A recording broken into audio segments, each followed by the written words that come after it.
Aula 2, revisão neuroanatômica.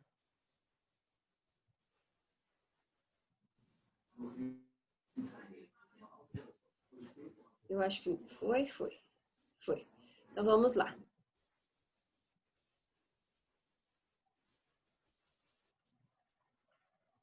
Isso. Então, a nossa disciplina é o desenvolvimento de disfunções neurológicas, tá? O tema de hoje é revisão neuroanatômica das conexões. O que a gente tem por objetivo com esta aula de hoje? Nós vamos identificar as estruturas neuroanatômicas, diferenciar algumas de suas funções e saber a importância das estruturas neuroanatômicas no tratamento fisioterapêutico, tá? Então, vamos lá. Primeiro, a revisão básica, nós temos que deixar bem esclarecido a organização do sistema nervoso, tá? Então, ele vai se dividir em sistema nervoso central e periférico, tá? O central, composto pelo encéfalo e medula espial, sendo que o encéfalo é composto pelo cérebro, cerebelo e bulbo, tá? Vai ser responsável pela percepção dos diferentes estímulos através dos sentidos, inteligência e memória. Então, quando a gente fala de sistema nervoso central, é onde o movimento se organiza para ocorrer, tá? Por meio de conexões eferentes, tá? Então, quando a gente fala de eferente, seria a resposta do cérebro para a musculatura esquelética, tá? Eu vou descer um estímulo eferente, tá? Para mim ter esse estímulo eferente, que seria a contração do músculo, que seria o movimento de mão, que seria o movimento de perna. Então, quando eu falo de eferente, eu estou falando do estímulo que desce, tá? Do sistema nervoso central, vai utilizar o sistema nervoso periférico e vai chegar à musculatura espinhal para a realização do ato motor, tá? Então, quando a gente está falando de realização de ato motor, eu preciso dos componentes ativos, presentes, fisiologicamente ativos, sistema nervoso central, tá? Todas essas estruturas têm que estar íntegras. O que seriam estruturas íntegras? Não ter nenhuma lesão, não ter nenhuma isquemia, falta de oxigenação, tá? Para isso, eu preciso de um sistema nervoso central maduro, tá? Lembra que eu falei que o recém-nascido nasce imaturo, tá?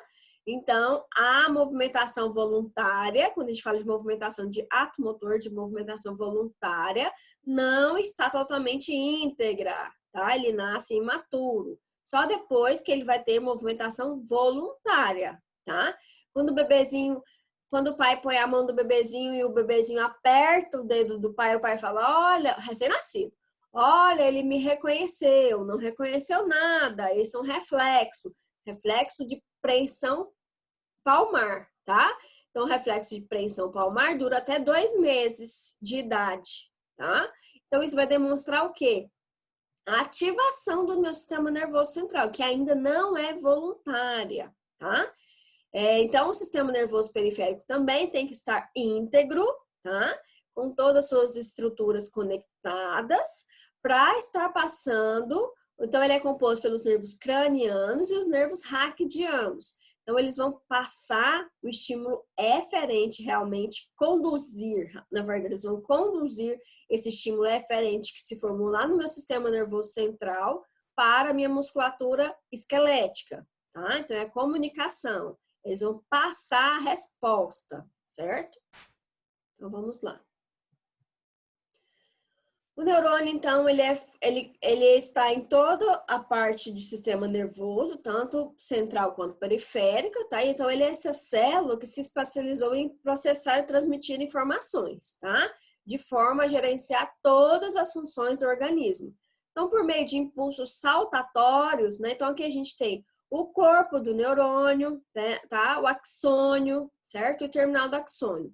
Então, por meio de conduções saltatórias, tá? Eu tenho a comunicação. Então, por exemplo, aconteceu de lesar aqui o neurônio, a parte do axônio.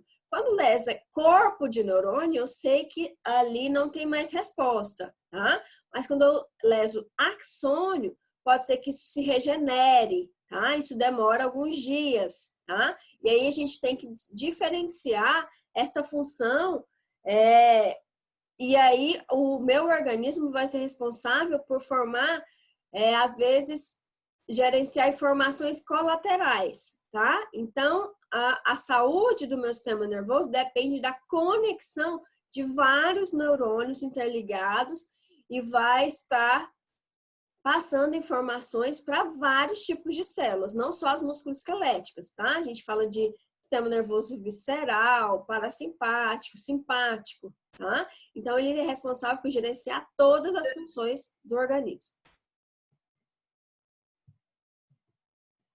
Então, por exemplo, no caso que acontece uma lesão, né? A lesão acontece no sistema nervoso central. Então, a célula, por exemplo, para mim ter um ato motor, eu preciso de fatores sinápticos, tá? E aí eu preciso de neurotransmissores, né?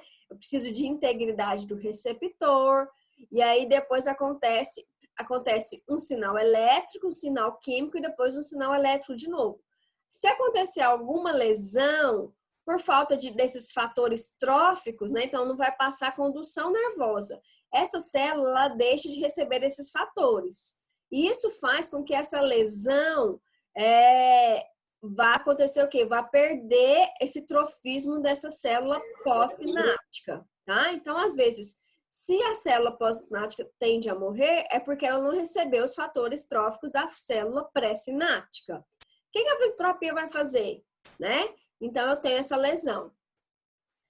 O estímulo adequado por meio da fisioterapia vai fazer com que o organismo vá encontrar uma via colateral, para que essa função não seja perdida. Então, ele vai dar estímulos neuroquímicos ou elétricos para outras células, e aí faz com que esses estímulos adequados... Então, quando a gente fala de estímulo, a gente fala de aumento de circulação, a gente fala de condução por meio de estímulo sensorial, tá? Então, isso vai fazer com que essa célula nutra aquele local, tá? Esse estímulo vai nutrir aquele local e aí vai gerar uma via colateral de função nervosa, tá? Oi. Então, a gente faz com que vários estímulos, dependendo da função que foi lesada, né? Você estimula aquela função. Eu não escrevi na roda, é porque a mamãe está estudando. Mariana, acho que é seu bebê. Então, a gente faz com que esse... Não é eu, professora. Não, desculpa, Fabiana, errei. É a outra mãe, então, falou mamãe. Então, a gente faz com que essa via colateral vai formar várias vias colaterais. Então, a função, ela, quando está perdida, ela vai se readaptar. Por isso que a fisioterapia é tão importante. Porque senão seria só tomar remédio. E não é. Quando a gente fala de sistema nervoso central, tem que me ater a estruturas muito importantes, tá? A gente vai falar de sistema piramidal, tá? Então, quando a gente fala de sistema piramidal, é como se essa estrutura estivesse dentro do cérebro, tá? Então, se você pensar em sulcos e giros, deixa eu ver se tem uma fotinha aqui. Mais pra frente tem a fotinha. Quando a gente pensar de sulcos e giros, mais para dentro a gente vai ter estruturas muito nobres, tá? E essas estruturas muito nobres, a gente vai dar, que vão compor esse sistema, a gente vai dar o nome para ele de sistema piramidal. Se a gente observar aqui, ó, vão ter estruturas parecidas com pirâmides, tá? E aí essa pirâmide está próxima do bulbo, tá?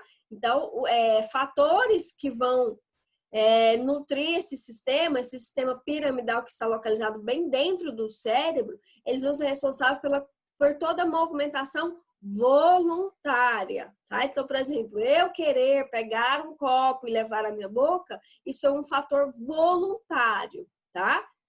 E para isso ocorrer, eu preciso de integridade do meu sistema nervoso central. Mais propriamente dito, quem comanda tudo isso aqui é o sistema piramidal, tá? Que está lá dentro do córtex, certo? Então, por exemplo, os neurônios motores do sistema piramidal, então eles vão lançar, o sistema piramidal vai lançar vias tá? E essas vias vão ser chamadas de neurônios motores superiores, tá?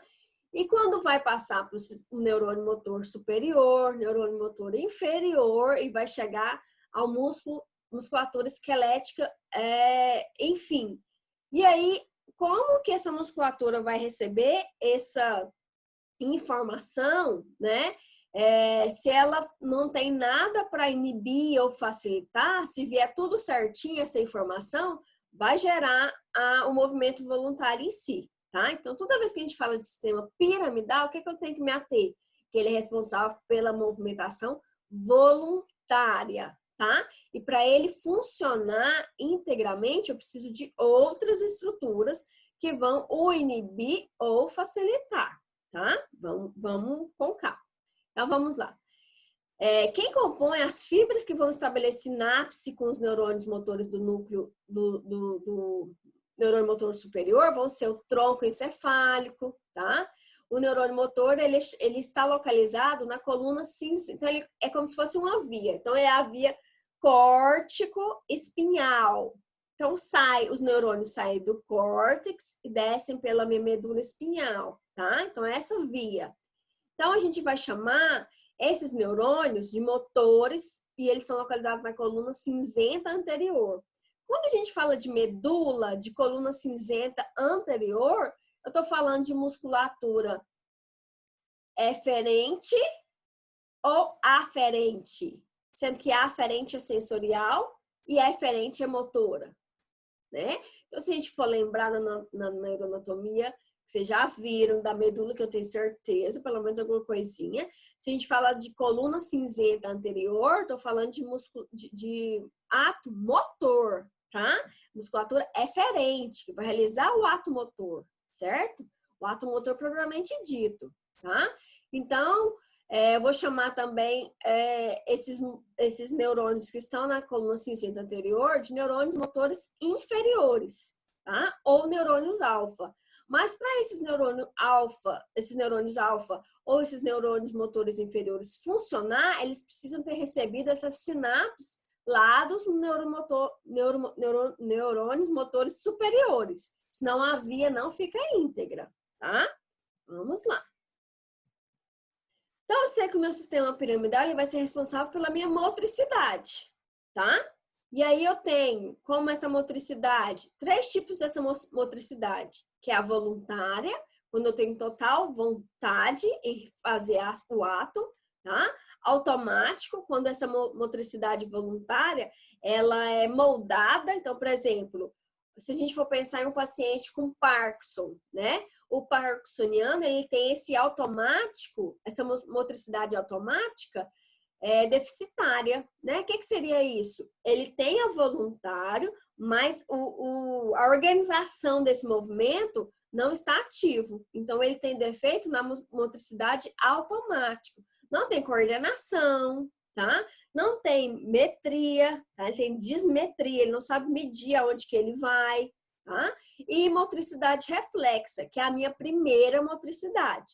Então, o bebezinho, quando nasce, ele é cercado de motricidade reflexa, tá? Motricidade reflexa, ela é involuntária. Então, tem o estímulo e entra a motricidade. Lembra que eu falei do bebezinho? Então, o bebezinho tá lá. O pai põe a mão na palma da mão, o bebê fecha e aperta com força, tá? Por quê? Motricidade reflexa, tá? Ele não tem consciência daquele ato, ele não reconheceu o papai, ele não reconheceu a voz do papai, todo mundo que chegar e pôr o dedo aqui, ele vai apertar, vai segurar e apertar a mão, tá? Então, eu sei que esse sistema, ele vai ser responsável pelas minhas motricidades reflexa, automática e voluntária, tá? O sistema piramidal responsável pela motricidade reflexa, automática e voluntária. Então, vamos lá. Então, quando eu falo de sistema piramidal e estou falando de motricidade, lembra que eu preciso me ater a esses 2 tipos de neurônio, tá? Então, o primeiro neurônio motor ou neurônio motor superior e o segundo neurônio motor ou neurônio motor inferior, tá? Então, quando a gente fala de primeiro neurônio motor, eu sei que eles são encontrados no encéfalo. Lembra que eu falei do córtex, né? Então, ele sai lá da via córtico-espinhal, tá? Então, ele faz isso aqui, tá? Ele desce pela medula. São encontrados no encéfalo. Tem seu corpo celular no córtex motor primário, que são estruturas específicas para movimentos voluntários, tá? Daqui a pouco eu vou mostrar a foto. Então, eu tenho essa via piramidal que termina por se comunicar com o segundo neurônio motor, tá? Encontrados no corno, então vai descendo, né? Então, vindo do córtex, já estou lá na medula. O segundo neurônio motor ele é encontrado no corno anterior da medula espinhal. Quando a gente fala de corno anterior, estou falando de motor, estou falando de efetivação de movimento, tá? Se eu falasse corno posterior da medula, estou falando de sensação, né? Então, o corno posterior da medula é sensação, é sensitivo, é você sentir, tá? E vão agir na musculatura esquelética, tá? Então, se ele vai agir na musculatura esquelética, vai ser o ato motor, tá? Por via periférica, certo? Então, termina na via periférica, que é mandar a mensagem para a musculatura esquelética, através da via periférica, que é o sistema nervoso periférico.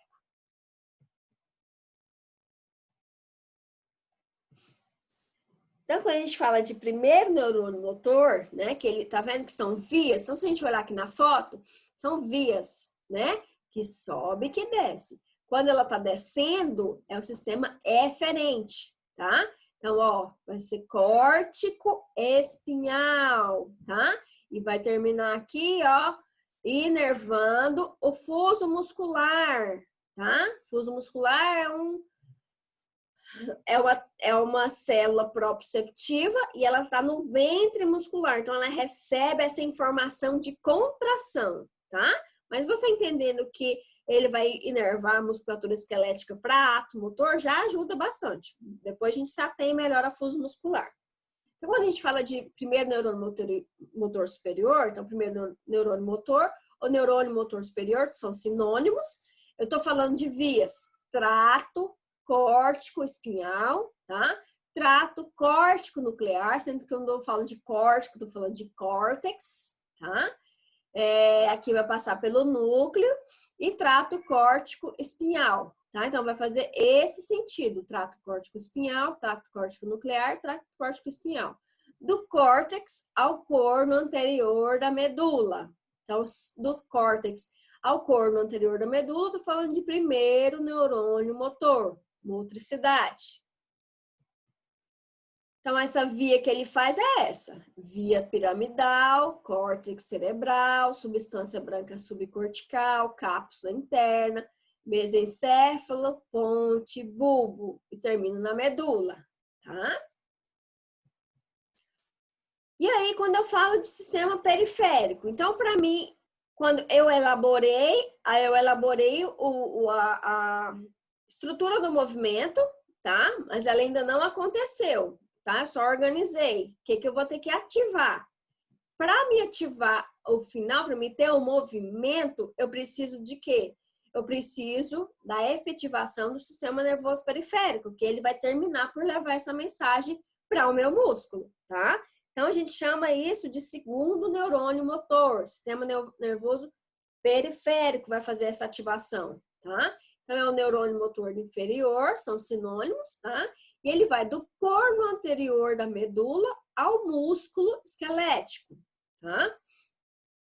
E aí a gente tem a fotinha aqui, ó. Neurônio motor superior, manda mensagem, cai no corno anterior da medula, neurônio motor, vira neurônio motor inferior, e aí manda a condução nervosa para o músculo, tá? Então, o sistema nervoso periférico ativado para levar a condução até o músculo, eu tenho a contração. Se eu tenho a contração, eu tenho o movimento, tá? Quando eu tenho síndrome, por exemplo, acontece algum problema nessa via, tá? Ou lesou, ou perdeu neurônio, né? Tá fraca, tá? Então, quando eu tenho síndrome, a gente fala que é uma síndrome do primeiro neurônio motor superior, ou uma afecção, né? Poderia mudar essa palavra aqui por afecção do primeiro neurônio motor, tá? O que eu vou ter, né? O que eu vou ter de dificuldade nessa musculatura voluntária, nesse ato motor voluntário? O que eu vou ter, né? Então, eu vou ter déficit motor. Vou ter espasticidade. Quando eu falo de espasticidade, eu estou falando de hipertonia. Então, o tônus, ele tem que ficar, é a parte do meu músculo que ele fica constante, né? Então, ele mantém essa contração constante. Então, ele não é nem tão rígido, nem tão mole, tá? Então, quando eu falo de tônus normal, ele mantém um estado de contração fisiológica, mas não pode ser tão contraído nem tão relaxado, tá? Então, a espasticidade é o quê? É quando esse tônus, esse estado de contração fisiológica, ele tá para mais, ele tá enrijecido, ele tá contraído, tá? Sem a minha intenção, certo? E aí eu tenho a espasticidade. A hiperreflexia é quando eu vou aferir meu reflexo e ele tá muito exacerbado. Então, vou pegar aqui meu tendão patelar, vou vir com o meu martelinho neurológico, quando eu vou medir o reflexo, ele vem muito exacerbado, tá? E aí ele dá um chutão, dá uma extensão zona de joelho, certo? Vai provocar pouca atrofia, porque se ele vai gerar espasticidade, meu músculo tá muito forte. Ele não vai atrofiar facilmente, porque tá gerando condução o tempo todo, tá? E ele vai, às vezes, apresentar fasciculações. Então, tem alguma coisa que tá... a condução, ela tá atrapalhada, ela não tá normal. Então, o que vai acontecer? Eu tenho contrações e relaxamento muito rápidos e acaba com que o meu músculo fascicule, tá? Ou dá clonus. Não sei se vocês já viram pacientes cadeirantes, que a hora que ele faz uma dorsiflexão, a perna dele treme, né? Isso são fasciculações, tá? Isso é contração e relaxamento, contração e relaxamento, contração e relaxamento. E Babinski presente, então Babinski presente, eu sei que é um reflexo que deveria ter sumido lá no meu segundo mês de vida e ele se permanece presente, tá? Então, vai me informar que essa condução do meu trato córtico-espinhal tá deficitária, tá? Então, quando eu tenho Babinski presente, quando eu faço reflexo, que entra reflexo de Babinski, eu sei que a lesão no meu sistema nervoso piramidal, tá? Eu tenho afecção desse primeiro neurônio motor superior, porque não tinha que ter Babinski, ele tinha que estar ausente. Ele só pode estar presente no meu segundo mês de vida e ele tem outro nome, ele é o reflexo cutâneo plantar. O reflexo cutâneo plantar, quando ele se transforma em Babinski, que ele fica presente depois do meu segundo mês, eu sei que ele é patológico, tá? Ele vai me representar que o meu sistema nervoso piramidal não está íntegro, certo? Então, isso é um fator de avaliação. Quando eu avalio meu paciente, pego aqui no pezinho dele, faz conta que a minha mão é o pé, venho com uma caneta e faço esse movimento aqui, ó, subindo, tá? Subindo próximo do meu hálux. E o meu hálux abre em extensão, ao invés de dar cócega, ele abre em extensão. Eu sei que o Babinski está presente, tá? Lesão do sistema nervoso piramidal. Afecção de primeiro neurônio motor superior. E já o síndrome do segundo neurônio motor. Então, eu sei que o neurônio motor, o segundo, ou inferior, ele está ali próximo da medula, tá? Então, ele é periférico. Então, o que vai acontecer? Eu vou ter déficit motor, flacidez, diferente do primeiro neurônio motor, que vai ter espasticidade, que eu vou ter uma flacidez, porque não vai passar resposta. Então, o que vai acontecer? Meu músculo vai atrofiar, vai ficar fraco, tá? Não vou ter reflexo, tá? Eu vou ter hiporreflexia. Então, quando eu vou ver aqui o martelinho neurológico, o músculo quase não dá resposta, tá? Acentuada atrofia muscular, que eu não tenho resposta, esse músculo vai ficar sem condução, não vai ter ativação, tá? Não tem fasciculações e não tem Babinski presente. Por quê? O Babinski dele está ausente. Por quê? Porque vai demonstrar que o estímulo vai passar em piramidal, só que ele não vai efetivar, não vai acontecer efetivação motora, tá? Então, uma síndrome ou uma afecção do segundo neurônio motor, tá? O neurônio motor inferior, eu vou ter esses comprometimentos. Falamos de sistema nervoso piramidal, né? Então, o piramidal, ele é responsável pela voluntariedade, tá? Mas eu preciso, para mim ter esse movimento voluntário, ele tem que ser organizado, tá? Esse automático tem que ser organizado, eu tenho que ter coordenação, tá? Eu tenho que ter metria, certo? E aí, quando a gente fala de organização, a gente fala de tornar esse movimento automático de forma coesa, né? De forma efetiva, a gente fala de sistema nervoso extrapiramidal, tá? Só para a gente visualizar onde está o extrapiramidal, a gente vai aqui, ó. Ele é constituído pelos gânglios da base, substância negra, núcleo subtalâmico, tá? Área extrapiramidal do córtex, que seria, se eu imaginar o sistema piramidal dentro do córtex, o extrapiramidal está fora, tá? Tá mais nas estruturas telencéfalo, diencéfalo, tá? Vou ter alguns núcleos talâmicos, formação reticular, tá? E o teto mesencefálico. Os gânglios da base, eles vão incluir o núcleo caudado, o putame e o globo pálido, tá? Não precisa preocupar que a gente não precisa decorar o que cada estrutura dessa faz. Preciso saber o que é que o sistema piramidal faz, o que é que o sistema extrapiramidal realiza e o que que o não estar bem deles, a desincronia, vai realizar, tá? Quando a gente fala de sistema extrapiramidal, ele é responsável pela parte automática do movimento voluntário, tá? Então, por exemplo, isto é feito sem pensar, não? Então, por exemplo, dirigir, andar de bicicleta, né? Quando a gente está aprendendo a andar de bicicleta, você tem que imaginar, eu tenho que equilibrar, meu quadríceps tem que contrair, tá? O outro depois contrai, o direito e o esquerdo contrai, ora eu relaxo, posterior de coxa. Aí, quando eu estou aprendendo, isso não é automático, isso é visualizado, eu tenho que pensar muito no ato. Depois que eu aprendi, eu vou fazer um ato voluntário? Sim, mas depois ele fica automático, tá todo organizadinho, tá? Então, o extrapiramidal é que vai organizar esse movimento, vai transformar ele em automático, tá? Vai ser fácil eu fazer o movimento, porque eu aprendi o movimento, tá? Então, ele é responsável pela parte automática, movimentos que são feitos sem pensar, tá? Associados ao caminhar, falar, escrever, nadar, dirigir uma bicicleta ou dirigir um automóvel, tá? Lesões no sistema extrapiramidal não vão provocar paralisias, tá? Não vão provocar essas paralisias. Lesões do sistema extrapiramidal vão causar movimentos involuntários anormais, porque eu vou ter o movimento, mas eu não vou ter coordenação desse movimento. Não vou ter organização desse movimento, tá?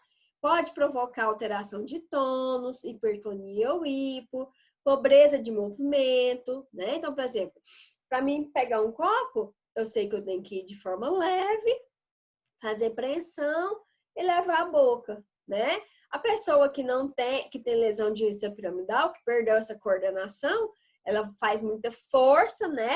E aí ela não consegue ter essa metria de força para saber que a apreensão não é demais, não quebra o copo, tá?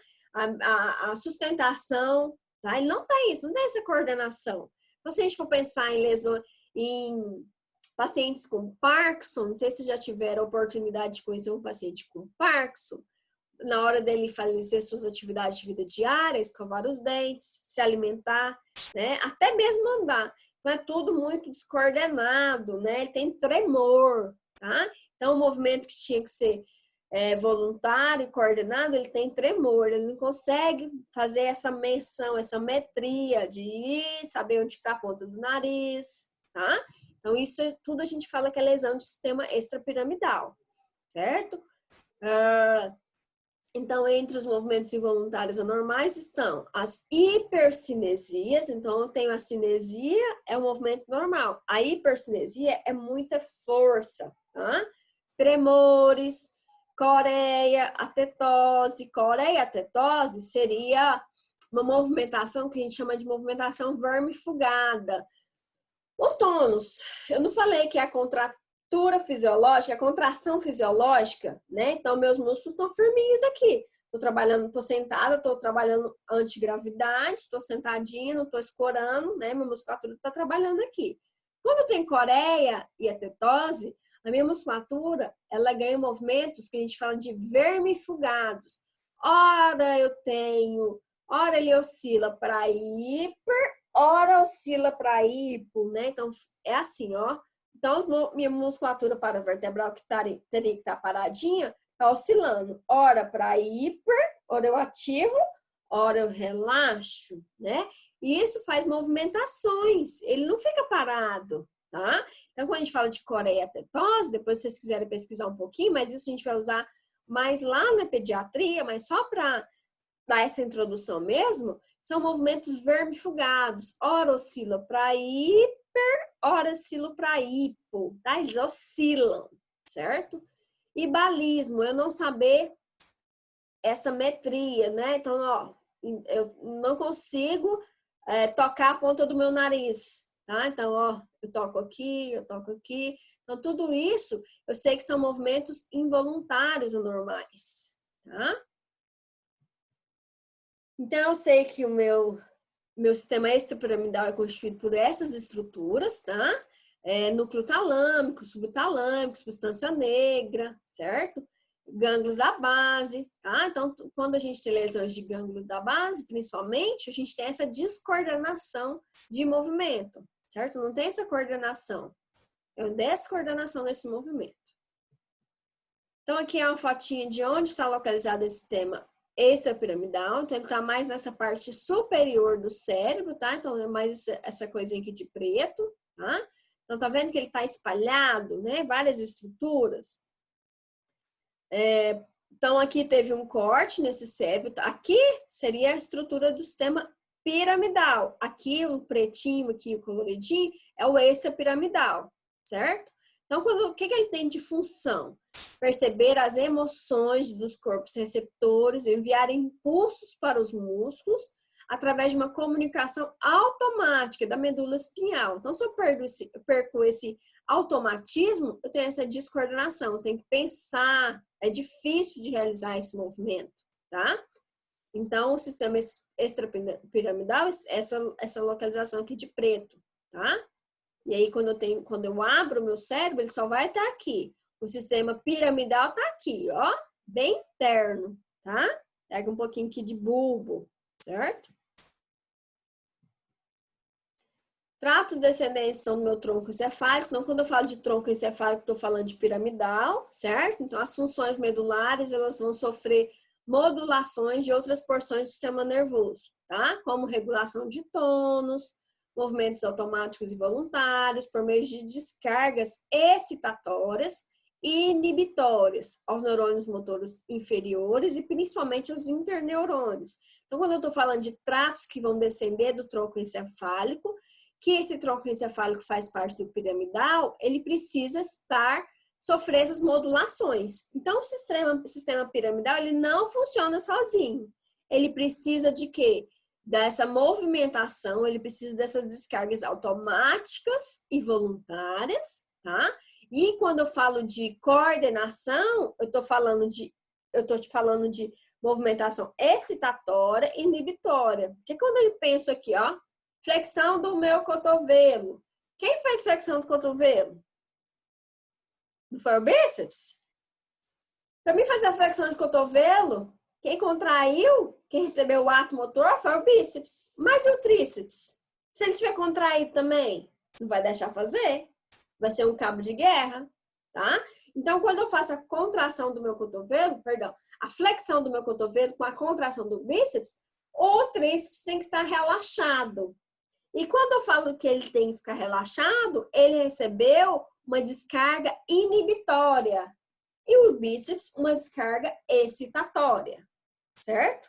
Por meio dessas vias. Todas essas vias que eu falei, tá? Via piramidal, automatizou pelo sistema extrapiramidal, passou pela minha medula e chegou ao meu músculo, tá? Mas, como é a conexão, tá mandando vias inibitórias para o tríceps e vias excitatórias para o bíceps, tá? Parece um pouco meio assustador agora, mas vai ficando fácil. As lesões de tronco encefálico, além dessa descoordenação, além da perca desse movimento voluntário, ela precisa de bastante preocupação ou atenção. Por quê? Eu sei que o tronco encefálico, ele vai estar presente o bulbo, tá? E o bulbo, ele vai participar desse gerenciamento de funções vitais, como o quê? Respiração, batimento cardíaco, tá? Então, quando eu tenho lesão de bulbo, às vezes o paciente entra em morte cardiorrespiratória, ele não respira, ele não consegue respirar, porque lesou o bulbo, tá? Então, só para falar que lesões de tronco encefálico geralmente são letais, tá? São fatais, certo? Porque tem estruturas muito nobres que vão atuar nesse movimento respiratório, tá?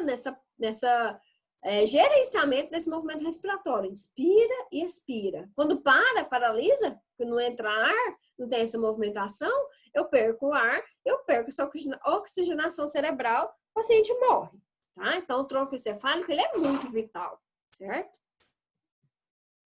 Os núcleos da base, tá? Que são essas, geralmente, eles compõem o sistema extrapiramidal, certo? São essa estrutura aqui, ó. Núcleo caudado, putame, globo pálido, tá? Núcleo subtalâmico, substância negra. Então, isso aqui, a gente sabe que é o sistema extrapiramidal. Eles estão envolvidos com funções motoras, cognitivas e emocionais, tá? Então, o paciente precisa pensar, precisa preparar a movimentação. Só que isso acontece de forma muito automática, a gente não se dá conta dessa movimentação. Para a gente é tão fácil levantar, abrir a porta, passar para trocar de ambiente, né? Um paciente que perde isso, um paciente que não tem essa coordenação, ele vai ter tanto gasto energético, né? Essa descoordenação vai promover um gasto energético, tanto que ele tem que coordenar excitatório e inibitório, e os dois estão se contradizendo, e aí gasta energia, que ele vai perder essa função cognitiva e emocional. Vai ser traumático para ele essa movimentação, tá? Então, eu sei que o meu sistema extrapiramidal vai participar dessa função, tá? Dessa função motora, cognitiva e emocional. O córtex cerebral, tá? Que ele tem a consciência que ocorre no meio externo do organismo, tudo chega para o córtex, tá? Informações de eferência e aferência, tudo vai chegar para o meu córtex, tá?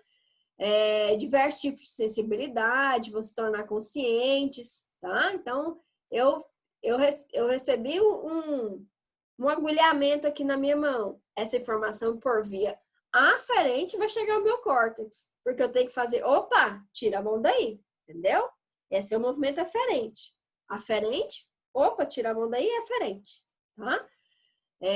Nessa região também é o local de origem dos movimentos intencionais e ocorrem as funções psíquicas de ordem superior. Lembra das funções psíquicas na psicomotricidade, né? Então, tudo que a criança aprende, ela tem que aprender por meio de reações positivas ou então intencionais, né? Então, ele tem que aprender por meio de repetição, tá? Então, essas ordens psíquicas vão também participar desse local, desse córtex, estão presentes no córtex, tá? Então, por isso que a intenção, o aprendizado motor é tão eficiente no que se refere à psicomotricidade. E o córtex faz parte disso. Então, quando a gente fala de córtex, a gente vai perceber que existe uma área que se chama área motora primária, que está localizada aqui, ó, nesse coloridinho, que eu falo, que são os giros, né? Então, quando a gente sabe que no cérebro, no córtex, vão ter os sulcos e os giros, tá? Então, quando a gente fala de giro pré-central, que é essa localidade aqui, ó, tá? Eu estou participando exclusivamente da minha área motora primária, tá? Então, eu tenho o córtex pré-frontal, o giro pré-central, tá? Então, são áreas motoras primárias, que são o início da movimentação primária, tá? Tudo se... o ato vai se iniciar aqui, tá? Então, os impulsos nervosos volitivos têm início nessa área motora primária, tá? Ela está localizada no giro pré-central, de uma região que ela é produtora de movimento. Então, tudo vai começar no giro pré-central, tá? Que está localizado no córtex. E aqui vai ter início no trato córtico-espinhal, tá? Então, vai começar aqui no córtex, vai passar nas pirâmides e vai descer pela minha medula, certo? Então, esse trato córtico-espinhal, ele vai ser responsável por essa área motora primária e ele vai inervar os interneurônios medulares, os neurônios motores inferiores, e vão ser responsáveis pelo acionamento dos músculos posturais e da motricidade. Então, tudo que se participar de movimento vai sair do trato córtico-espinhal. Então, ele é muito importante, tá? A integridade dele é muito importante, tá? E aí a gente tem que saber, eu tenho que saber que a minha área motora primária, ela vai ter início no meu giro pré-central do meu córtex. Tá? O mais importante disso aqui tudo é isso que eu falei. A área motora primária está localizada no giro pré-central, que está localizado no meu córtex. Então, toda a motricidade vai se iniciar aqui. Então, tá, falei dessa motricidade, tá? Então, quando a gente fala do recém-nascido, que ainda não está totalmente, o sistema nervoso não está totalmente ainda conectado, né? Os neurônios, as sinapses neurológicas ainda estão meio lentas, tá? Quando a gente pensa em neurônio, a gente pensa em baía de mielina. Então, a mielinização ainda está ocorrendo, tá? A mielinização ainda está ocorrendo. E aí, o que acontece? O recém-nascido, o bebê, ele vai ser muito regido por reflexos, tá? Ele não tem movimentação voluntária nenhuma ainda, certo? Então, aqui, quando a gente fala de recém-nascido, sem movimentação voluntária, tá? Então, por exemplo, esse bebezinho aqui, quando ele é colocado em supino, essas posições, essas posturas, a gente tem que ficar muito atentos à nomenclatura. Então, eu sei que decúbito dorsal, então, dorsal, decúbito, está deitado. O decúbito dorsal, quando o bebê está deitado com as costas no decúbito, ou está com a posição ventral, né, para cima, o ventre está para cima, eu sei que essa postura vai se chamar supino, tá? Então, quando eu coloco qualquer bebê recém-nascido na postura de supino, o que vai ser a ação dele? O que vai ser a motricidade dele? Ele vai ficar em flexão, tá? Flexão de cabeça, flexão de cotovelo, flexão de quadril, flexão de joelho. Quase igual esse bebezinho tá. Não achei um recém-nascidinho menos tão pequenininho, mas é mais ou menos parecido com esse movimento, tá? Então, eu sei que essa posição é de supino e qualquer recém-nascido que eu colocar nessa posição de supino, a postura básica que ele vai apresentar é em flexão, tá? Por isso, porque ele não tem movimentação voluntária, certo? Vamos lá. Desenvolvimento da postura prona ou pronação. Então, eu sei que colocar na postura prono ou prona, né? Fazer a pronação do bebê é colocar ele de barriga para baixo, decúbito ventral, tá? O meu ventre vai estar sobre o decúbito, certo? Então, por exemplo, eu coloco o bebezinho de 3 a 4 meses em decúbito ventral, ele já não apresenta tanto uma uma movimentação tão reflexa, tá? Aqui, ele já vai estar começando a ativar a musculatura de forma voluntária, tá? Aqui não é mais tão involuntário, tá? Então, de 3 a 4 meses, o bebê consegue ativar os músculos extensores do pescoço. Então, de 3 a 4 meses, ele começa a segurar o pescoço de forma voluntária, certo? A gente vai ver os reflexos mais para frente, mais a fundo. A gente vai ver quando ele deixa de ter os reflexos, ele passa a ter a movimentação voluntária. Ele tem a vontade de estar naquela posição, tá? Então, coloquei o bebezinho de prono, ele sustenta a cabeça. A partir, então, de 3 meses, tá? 3 meses, começa a extensão cervical. Começa a querer olhar, certo? Vamos lá. Desenvolvimento do rolar, tá? Então, quando o bebê tá em postura de prono, ele vai sentir vontade de rolar, certo? Ele vai agir de forma que ele vai fazer uma reação, tá? Reação, ele vai tentar mudar de movimentação. Ele vai fazer a reação cervical de retificação. Então, se ele virou a cabeça, a cervical vai retificar com o corpo. Ele não vai ficar só com a cabeça virada. O corpo vai agir conforme o comando da cervical, tá? Esse movimento, ele vai, tipo, em bloco. Ele não faz a dissociação de cintura. Opa, virei só a cintura escapular e a minha pelve ficou parada. A minha cintura pélvica ficou parada. Não. Se ele vai com a cabeça, ele vai com o corpo todo, tá? Isso a gente chama de reação cervical de retificação e a gente fala de movimentação em bloco, tá? Então, ele vai se movimentar em bloco até 3 meses. Depois de 3 meses, ele começa a ter a reação corporal de retificação, tá? Quem comanda seria o corpo agora. Então, por exemplo, se ele começar um movimento pelo bumbum, o pescoço vai acompanhar, tá? Se ele começar um movimento pela cabeça, o corpo vai acompanhar, certo? E ele começa a desenvolver esse rolar, que ainda é meio automatizado, não é tão voluntário, é mais automático, por meio dos 3 meses.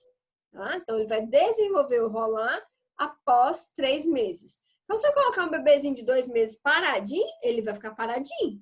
Se eu coloco um bebezinho de supino de 3 meses, ele pode rolar para prono.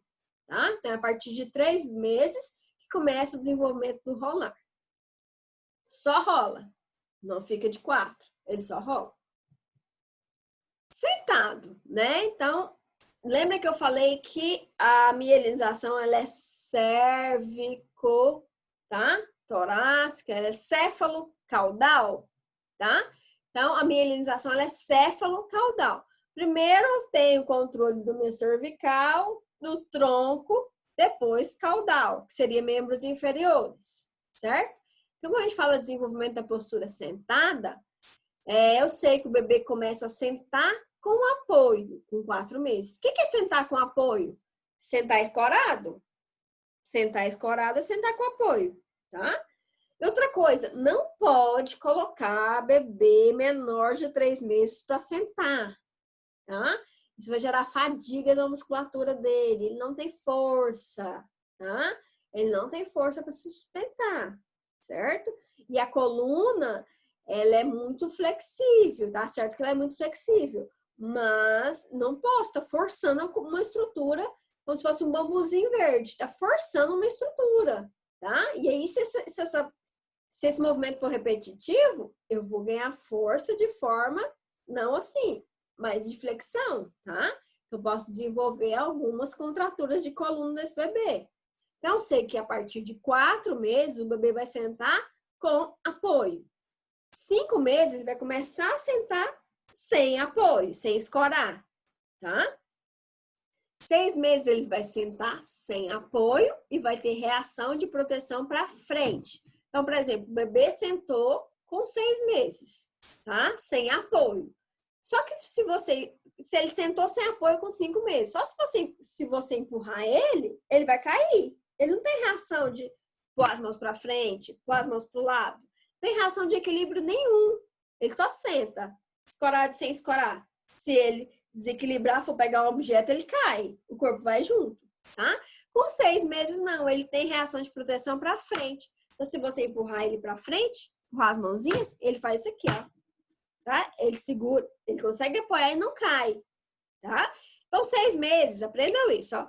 6 meses eu tenho reação de proteção para frente, 9 meses eu tenho reação de proteção para os lados e 12 meses para trás, 6 meses para frente, 9 para os lados, 12 para trás. Por que que isso é importante? Para o bebê não cair, não bater a cabeça, para ele ter movimentos mais voluntários, tá? Então, eu tenho que saber. Então, por exemplo, eu sei que um bebezinho senta, mas cai à toa e já tem 12 meses, ele está com atraso, entenderam? Então, preciso me ater a esses marcos de movimentação, tá? Então, 4 meses vai sentar apoiado. 5 meses começa a sentar sem apoio, só que não tem equilíbrio. 6 meses ele só tem equilíbrio para frente. 9 ele senta, mas só tem equilíbrio para os lados, para frente e para os lados. Para frente e para os lados. Com 12 ele tem equilíbrio para frente, para os lados e para trás, que é o mais difícil. Entenderam? Então, reação de proteção é que vai evitar ele cair, bater a cabeça, vai mostrar que ele tem voluntariedade e ele tem força dessa musculatura, ele tem coordenação dessa musculatura, que é muito importante para a gente saber diagnosticar alguma lesão que tenha ocorrido e mais precoce possível, entenderam? Então, preciso me ater a esses marcos. O desenvolvimento da postura ortostática e da marcha. Então, é assim, ó, o bebê começa a ficar em pé, segurando com apoio, né, a partir de 11 meses. Com 12 meses, ele já consegue dar os passinhos, tá? E a partir de 12 meses, ele vai adquirir a marcha sem apoio em nada. Quando eu falo de marcha sem apoio, é não segurar na mão de ninguém para andar, tá? Então, 11 meses ele começa a ficar de pé, apoiadinho. 12 meses ele já começa a se soltar e dar uns passinhos, mas pode cair, tá? Então, quando eu sei que tem atraso no desenvolvimento da marcha, se o bebê não anda sem apoio, tá? Se ele não anda firmezinho, sem apoiar em nada, até 15 meses, que seria 1 ano e meio, tá? Então, eu sei que 1 ano e meio, ele tem, 12, 1 ano, mais 6, 12, 13, 14, 15, 16, 17, 18 meses, vou errar. 18 meses, que é 1 ano e meio, tá? 1 ano e meio, ele vai adquirir, ele tem que andar com equilíbrio e sem apoiar em nada. Então, o bebezinho já tem 18 meses, tem 24, tem 2 anos. Não consegue andar sem cair, anda caindo, tá errado, tá? Bebê tem 18 meses, só anda segurando nas paredes, tá errado, tá? Então, preciso me ater a essa movimentação que tem que ser voluntária, tá? Ele tem que ter força nessa musculatura, tem que ser voluntário e tem que ser esses marcos. 11 meses começa a ficar de pé, 12 meses ele fica de pé sem apoio e dá os passinhos, ainda meio que caindo, e até 18 meses ele tem que andar com equilíbrio, tá? Esses são os marcos, ok? Ufa! Essa aula foi retirada dessa referência aqui, ó, tá? Do Marcos Camarosano, certo? Fisioterapia e Neurologia, primeira edição, tá lá na biblioteca virtual, capítulo 2, a partir da página 39, ok?